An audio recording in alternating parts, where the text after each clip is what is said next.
여러분 크리스마스 잘 보내셨습니까? 아멘.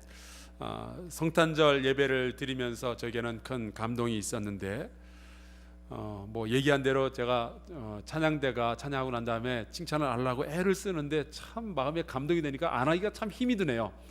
오늘 너무 잘해 주셨고 너무 은혜가 됐습니다. 근데 지난주에 성탄절 예배를 드리면서 10분이 세례를 받으셨어요. 새롭게 예수님을 믿고 영접한 분들이 세례를 받는데, 예년과 달리 올해는 그 예배 다 마친 다음에 나머지가 이제 남아서 여기서 세례를 드린 것이 아니라 예배 중간에 성도들이 증인으로 참여한 가운데서 세례 예식을 베풀었습니다. 물론 세례 때문에 예배 시간이 약간 길어지긴 했지만 오히려 초대교회에서 있었던 그 일들을 그대로 재현한다는 그 감동이 있었습니다. 그때는 예배 다 끝나고 돌아간 다음에 세례받을 사람만 남아 있었던 것이 아니라 예배 중에 많은 성도들이 보는 앞에서 세례의식을 베풀고 같이 주님의 제자 되었다는 것을 기뻐하고 즐거워하는 그러한 일이 있었죠. 그리고 나서 우리 시온 찬양대에 칸타타가 있었는데 참 오랫동안 기도와 열정으로 준비한 티가 팍팍 나는 그러한 칸타타였습니다. 저희 교회는 그렇게 열정적으로 헌신하는 찬양대가 하나가 아니에요.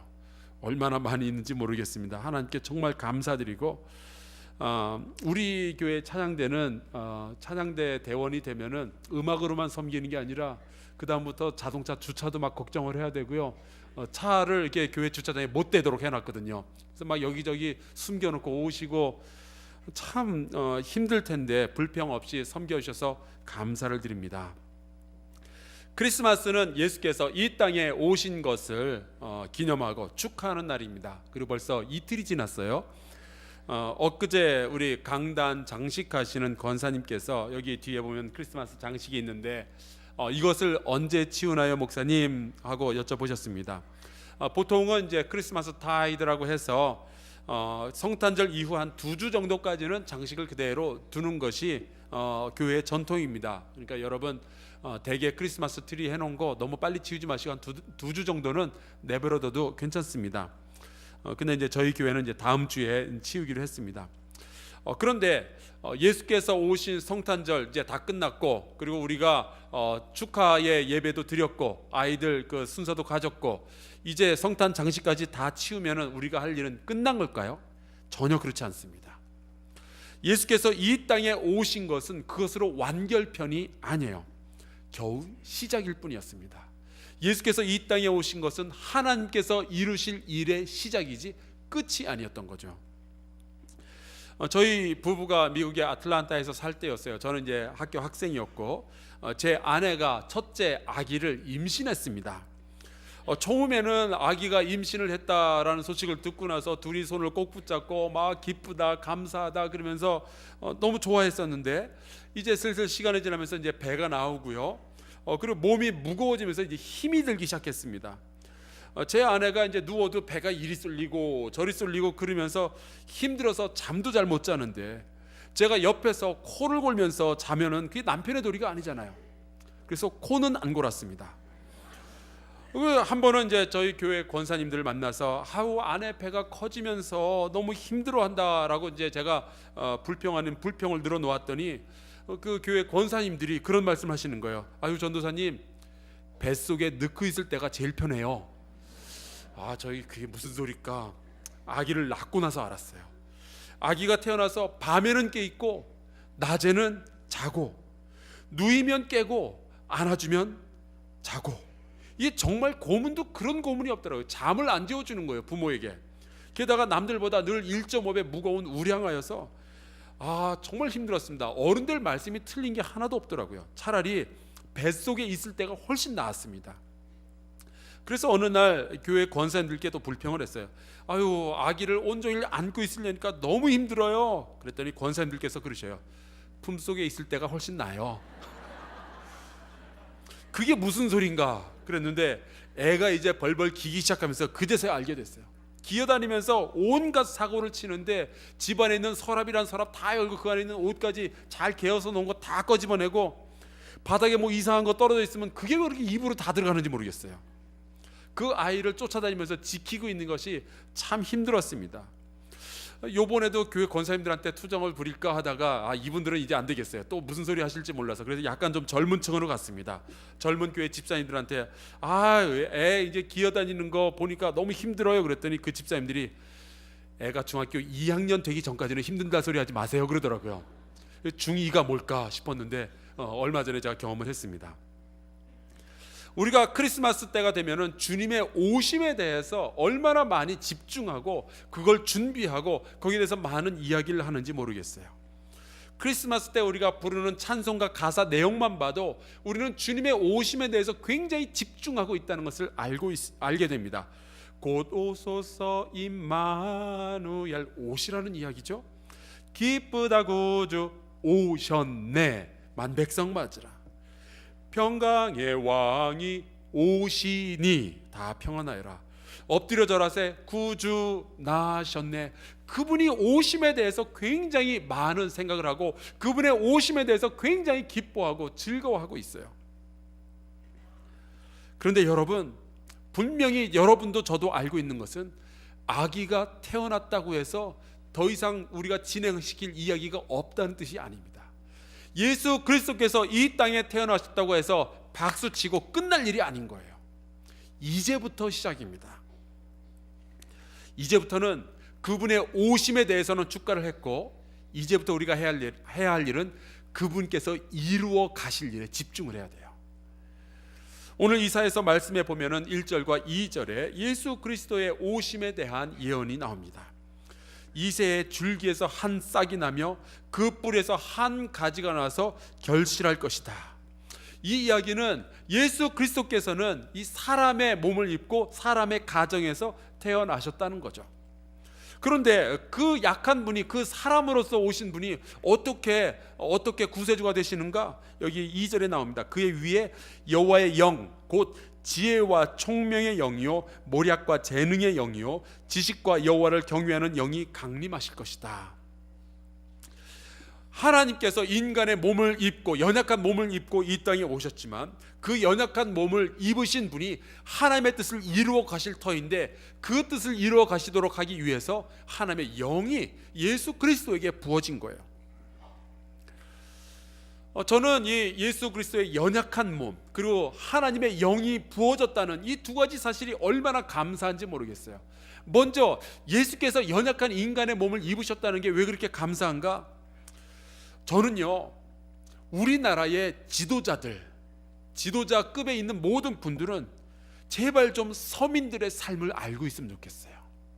우리가 어떤 고통을 가지고 있고 어떤 애환, 어떤 슬픔을 경험하고 있는지 지도자들은 좀 알았으면 좋겠어요. 그런데 예수 그리스도께서는 태어나실 때도 말구에서 태어나시고 돌아가실 때는 그 참혹하다는 십자가에 달려 돌아가셨어요. 우리 인생이 어떤 고통을 이야기할지는 모르겠으나 예수 그리스도는 우리가 경험할 수 있는 최악의 고통까지 전부 경험하신 분이에요. 그래서 그분이 우리의 지도자고 그분이 우리의 왕이 된다는 것이 얼마나 제가 가슴이 좀 따뜻해지는지 모르겠어요. 나를 다 아시는 그분께서 나의 왕이 되어주시는구나. 그런데 여러분, 우리의 고통만 알고 있다고 해서 우리 지도자가 되는 건 아니죠. 그분은 능력을 가지고 계시고 우리를 이끄시는 왕이 되어주시고 우리를 보호할 힘이 있으셔야 되는데, 여러분, 그 예수 그리스도에게 여호와의 영이 부어집니다. 그래서 많은 능력이 그 예수 그리스도에게 함께 하는데, 성경에 보니까 처음은 그 영은 지혜와 총명의 영이라고 되어 있었어요. 히브리어로 하면은 호크마 미나라고 하는데, 호크마라는 것은 번역 그대로 그 지혜입니다. 오랜 그 경험과 배움을 통해서 세상의 이치를 깨달은 거예요. 내가 이러한 지혜가 쌓여진 거예요. 제가 에머리에서 공부할 때 그 교수들 중에 그 특별한 교수가 한 분 있었는데, 그 데스몬드 투투 주교가 학교 교수로 몇 년 동안 있었습니다. 이분은 그 노벨상 받으신 분이죠. 그 남아공에서 인종차별을 경험하며 그 국가 안에서 인종차별을 없애기 위해서 오랫동안 가르치고 투쟁했던 분이었어요. 그런데 그분이 그 오랜 경험을 통해서 이러한 지혜의 말씀을 내놓았습니다. 기억함이 없이는 치유가 없고 용서가 없이는 미래가 없습니다 하는 말이에요. 아마 여러분 우리 각자의 삶에 다 적용할 수 있는 그런 말이겠죠. 근데 저는 이 말씀을 들으면서 우리 대한민국과 일본의 관계가 꼭 저 말씀을 좀 배워야 되겠다라는 생각이 들었어요. 요즘 일본이 자꾸만 그 과거사를 부정하려고 그러고 왜곡하려고 그러는데, 여러분 과거를 우리가 기억하지 못하면 치유라는 게 일어날 수가 없어요. 만약에 그 일본이 과거를 인정하고 용서를 빈다면 당연히 우리는 용서를 해주고 일본과 한국이 같이 미래를 향해서 나아가야죠. 여러분 그게 지혜예요. 또 여러분 어떤 분은 그렇게 물어보실지 모르겠어요. 그러면 지식과 지혜의 차이는 뭡니까? 저는 이렇게 얘기하고 싶어요. 지식은 말하는 거고 지혜는 듣는 거다. 그러니까 지금 이 설교 시간에 졸지 않고 듣는 여러분은 참 지혜로운 분이심을 믿으시기 바랍니다. 근데 총명으로 번역된 이 히브리어로 비나라는 것은 이해한다라는 뜻이에요. 그래서 영어 성경 가지고 계신 분들은 보면 그게 총명이 understanding으로 번역이 되어 있습니다. 지혜라는 것은 이전에 과거에 있었던 것들을 종합해서 얻은 결론이라면은, 총명이라는 것은 새로운 것을 보고 즉각적으로 이해하는 능력입니다. 우리의 청소년들을 보면은 이제 오래 살지를 않았기 때문에 경험이 없고, 경험이 없어서 이렇게 지혜가 부족합니다. 그래서 우리 젊은이들은 어른들의 지혜를 많이 배워야 돼요. 하지만 이 젊은이들은 지혜가 부족한 대신에 총명합니다. 새로운 것들을 보고 얼마나 빨리 배우고 익히는지 모르겠어요. 이 어린아이들한테 그 복잡한 컴퓨터를 사준다든지 그 복잡한 전화기를 하나 사주면 한 하루 이틀이면 그 사용법을 다 알고 있습니다. 대단해요. 그게 총명이에요. 과거의 지혜를 가진 어른은 새로움을 받아들이는 총명이 혹시 부족할지 모르겠고, 또 새로움을 쉽게 받아들이는 총명함을 가진 어린이는 지혜가 좀 부족할지 모르겠는데, 예수 그리스도에게는 여호와의 영이 임하여서 그 지혜와 총명이 충만한 겁니다.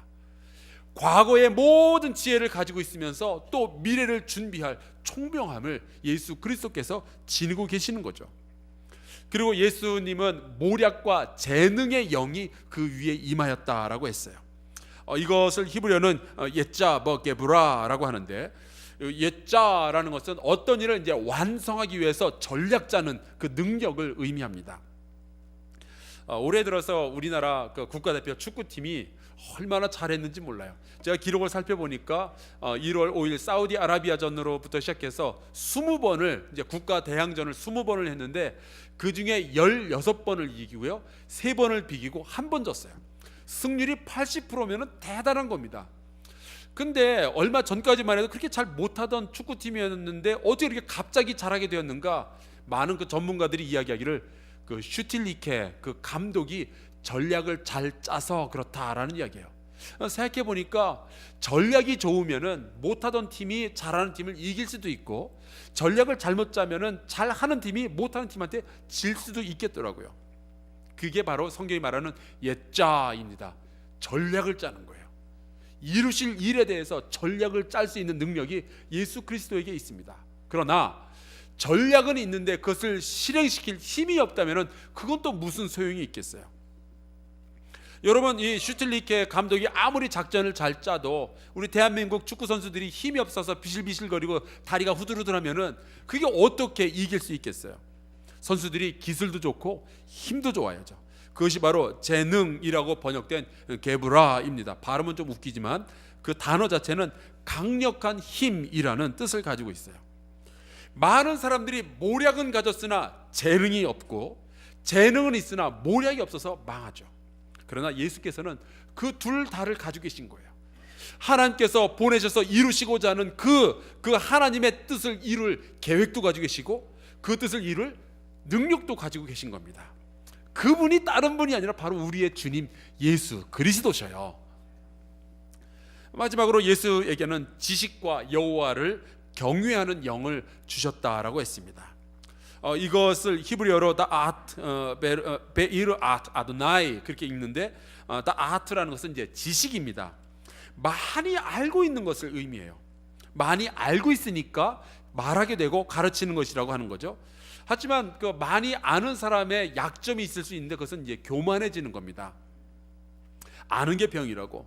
그런데 지금 이사야서는 예수께서 많이 알고 있고 지식이 풍성하지만 그 예수 그리스도는 여호와를 경외하는 영을 또한 가지고 계신 거예요.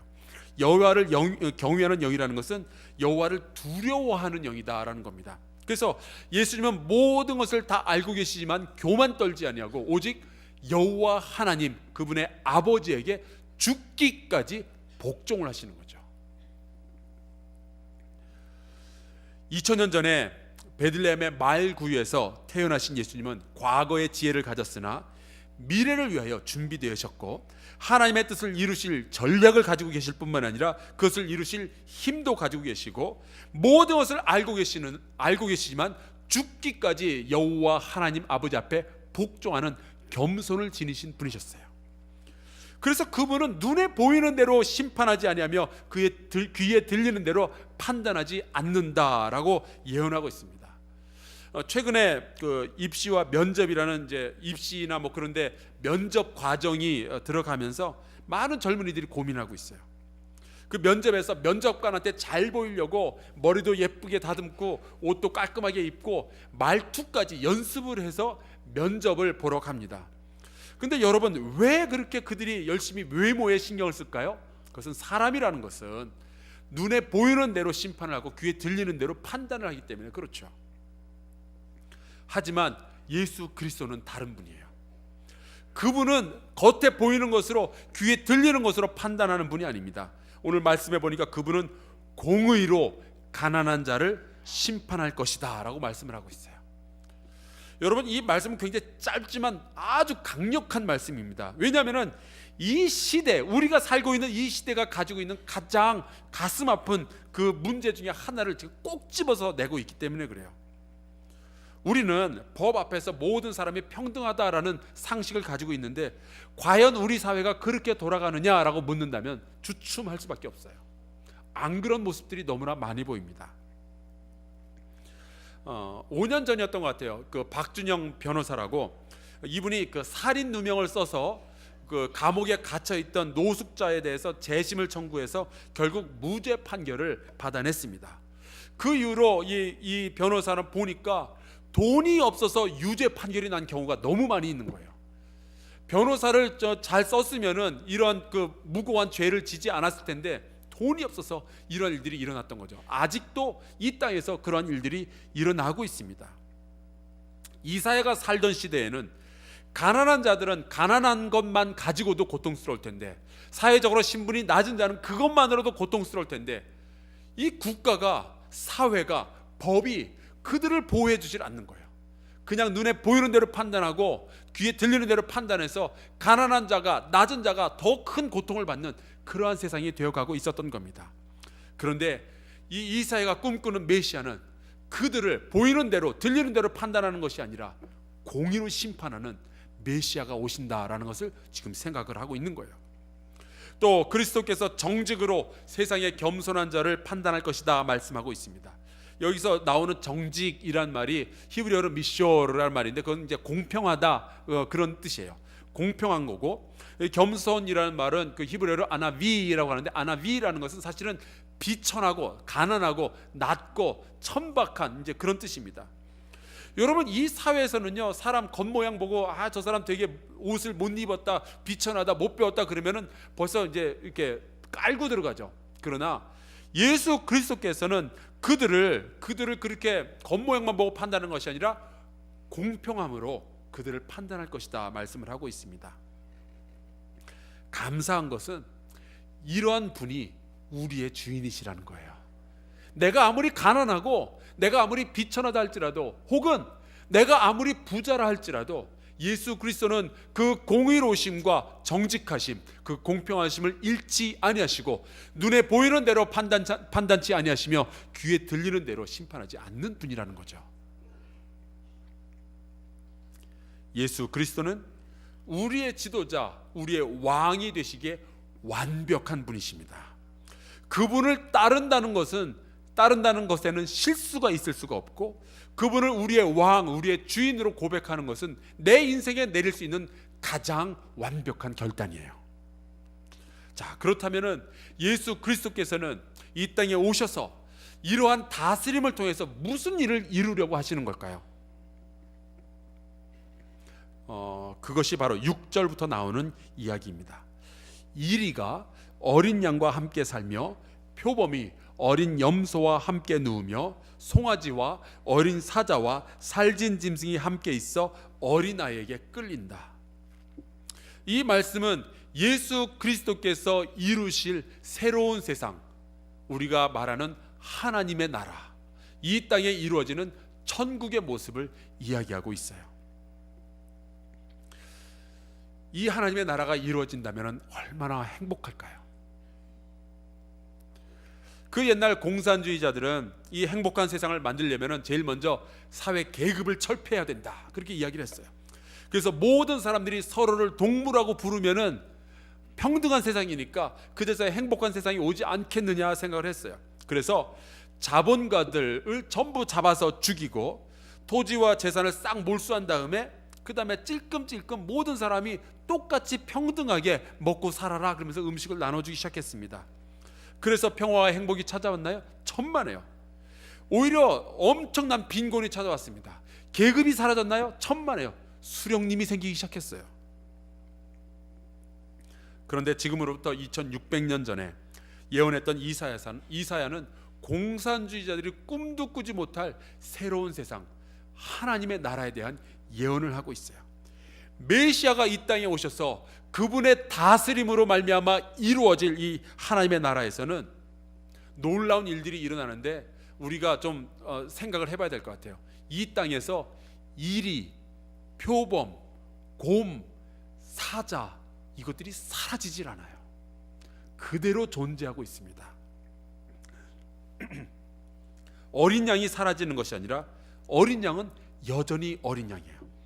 표범은 여전히 표범이고 염소는 여전히 염소입니다. 그들이 다 섞여가지고 이건 염소도 아니고 이건 표범도 아니고 그런 세상이 아니라 표범은 표범대로 살아가고 염소는 염소대로 살아가는 거예요. 우리말로 하자면은 부자는 여전히 부자고 가난한 사람은 여전히 가난하고 여자는 여전히 여자고 남자는 여전히 여자고요. 남자는 여전히 남자죠. 그런데 예수께서 왕이 되어서 다스리시는 그 하나님의 나라에서는 그들이 자기 자신들의 특징을 그대로 지니고 있으나 서로 사랑하고 섬기고 연합하는 거예요. 표범이 염소를 잡아먹는 것도 아니고요, 염소가 표범을 피하여 도망다니거나 혹은 염소끼리 대동단결해서 표범을 잡아 죽이는 것이 아니고 함께 사는 거예요. 그 안에 정의와 평화가 흐르며 그 모든 표범과 염소가 같이 살아가는 거예요. 어떻게 이런 일이 일어날 수 있을까요? 예수께서 마태복음 20장에 그 비결을 이렇게 말씀하십니다. 이방인의 집권자들이 그들을 임의로 주관하고 그 고관들이 그들에게 권세를 부리는 줄을 너희가 알거니와. 우리말로 하자면은 갑과 을이 있는데 갑은 을을 잡아먹으려고 안간힘을 쓰는 것을 너희가 알고 있지 않느냐. 그런데 예수께서 계속해서 말씀하십니다. 너희 중에는 그렇지 않아야 하나니 너희 중에 누구든지 크고자 하는 자는 너희를 섬기는 자가 되고. 갑이 을을 섬기는 세상을 예수께서 꿈꾸고 계시는 거예요. 이 땅에 오셔서 예수께서 이루실 그 세상, 그 나라가 바로 이러한 나라입니다. 그래서 예수님도 선생으로서 모든 제자들보다 더 큰 분이셨지만 제자들 가운데 쓰셔서 그들 발 앞에 무릎을 꿇으시고 그들의 발을 씻기시며 말씀하셨어요. 내가 섬겼으니 너희도 섬겨야 한다. 이 땅에서 정치인들은 여전히 정치인이겠죠. 부자들은 여전히 부자겠죠. 하지만 그들이 가난한 자와 국민을 섬기기 시작한다면 어떠한 일이 일어나게 될까요? 암소와 곰이 같이 평화롭게 지낼 수 있다는 상상을 한다면 얼마나 아름다운 세상이 펼쳐지게 될까요? 젖 먹는 아이가 독사의 구멍에 손을 넣고 장난을 쳐도 여호와의 거룩한 산에서는 상함도 없고 해함도 없다는 그것을 꿈꾸는 사람들이 있다면 이 세상이 얼마나 더 좋아지겠어요? 부자를 제거해버리고 정치인을 제거해버리면 그제서야 평화가 이루어지는 것이 아닙니다. 누가복음에 보면은 분명히 예수께서 부자가 하나님의 나라에 들어가기는 약대 낙타가 바늘기로 들어가는 것보다 더 힘들다라고 분명히 예수께서 말씀하셨어요. 그런데 그 다음 장으로 가보면은 놀랍게도 부자가 하나님의 나라로 들어가는 이야기가 나옵니다. 바로 삭개오의 이야기예요. 삭개오는 세리장이었고 부자였습니다. 그것도 보통 부자가 아니라 정말 악랄한 부자였어요. 갑 중에서도 최고 슈퍼 갑입니다. 그런데 이 사람이 어떻게 하나님의 나라에 들어갈 수 있었냔 말이죠. 약대가 바늘길을 통과하는 것보다 힘들다고 했는데, 성경에 보니까 이 삭개오가 예수님 앞에서 자기의 재산의 절반을 가난한 자들에게 나눠주겠고, 또 속여서 빼앗은 것이 있으면 4배로 갚겠다라는 그 고백을 할 때 예수께서 말씀하셔요. 오늘날 이 집에 구원이 이르렀다. 여기서 우리가 주의 깊게 봐야 할 것은, 삭개오가 예수님을 만난 이후로 세리장직에 사표를 던진 게 아니었어요. 그는 여전히 세리장이었고 여전히 부자였습니다. 그러나 여러분, 이 사람은 부자였으나 남의 것을 다 갈취하는 부자가 아니라 자기의 것을 남에게 나누어주는 부자가 된 거예요. 이게 예수 그리스도의 다스림을 받는 하나님 나라의 백성이 하는 행동입니다. 예수께서 이루시고자 했던 것이 바로 이런 것이었던 거죠. 그들이 왜 그런 결단을 내리게 되었을까요? 9절에 보면은 여호와를 아는 지식이 세상에 충만해졌기 때문이다 라고 말씀하고 있습니다. 사랑하는 성도 여러분, 여기에 예수 그리스도께서 이루실 일이 있습니다. 그분께서 이 땅에 오셔서 그 모든 지혜와 총명으로 이 땅을 다스리실 때에 하나님을 아는 그 지식이, 여호와를 아는 지식이 온 세상에 풍성하여지도록 계속해서 전도의 명령을 내리고 선교의 명령을 내리시며 그 제자들을 부르셔서 복음을 전하게 하시는 거죠. 그때에 이 세상이 변화되어지며 어린 사자와 살진 짐승이 공존하는 세상, 표범과 염소가 서로 사랑하며 섬기는 세상이 오는 겁니다. 그것이 하나님의 나라입니다. 하나님의 통치가 이루어지니까 가진 자가 못 가진 자를 해하는 것이 아니라 오히려 섬기는 세상이 오게 되는 거죠. 예수께서는 이 땅으로 오시는 것이 목적이 아니었어요. 그분은 이 땅에서 이루셔야 할 일이 있었습니다. 그분의 오심은 감격하고 축하해야 할 일이지만 그분께서 이루실 일을 생각하면은 우리가 그저 박수치고 감격하고 축하하고 끝일 일이 아니라는 것을 알게 됩니다. 왜냐하면은 그분께서 이루실 그 일은 예수 그리스도 혼자 하실 일이 아니라 우리와 함께 이루실 일이기 때문에 그래요. 하나님 나라의 백성이 그분의 말씀에 순종하며 같이 걸어가야 이 일이 이루어집니다. 예수께서 모든 지혜와 총명으로 우리를 다스리실 때 우리가 해야 할 일은 단 하나입니다. 그분의 말씀에 절대 순종. 그분의 말씀을 내 삶의 등불로 삼는 거예요. 그때 예수 그리스도께서는 하나님의 나라를 우리의 가정과 우리의 교회와 우리의 직장, 이 땅 가운데 이루어 가시게 될 겁니다. 사랑하는 성도 여러분, 예수 그리스도는 완전한 주인이십니다. 그분의 지혜와 그분의 온유함과 그분의 겸손은 우리와 함께 하나님의 나라를 만들어 가실 거예요. 그분께 순종하는 삶을 함께 살아갑시다. 그분은 우리의 순종을 통해서 이리와 어린 양이 함께 살고 표범과 염소가 서로 사랑하며 존경하며 공존하는 세상을 만들어 가실 겁니다. 그분이 이루실 세상을 함께 꿈꾸며 같이 만들어갈 수 있기를 주의 이름으로 축원합니다. 이 말씀을 기억하며 우리 함께 찬송가 515장 같이 찬양하겠습니다.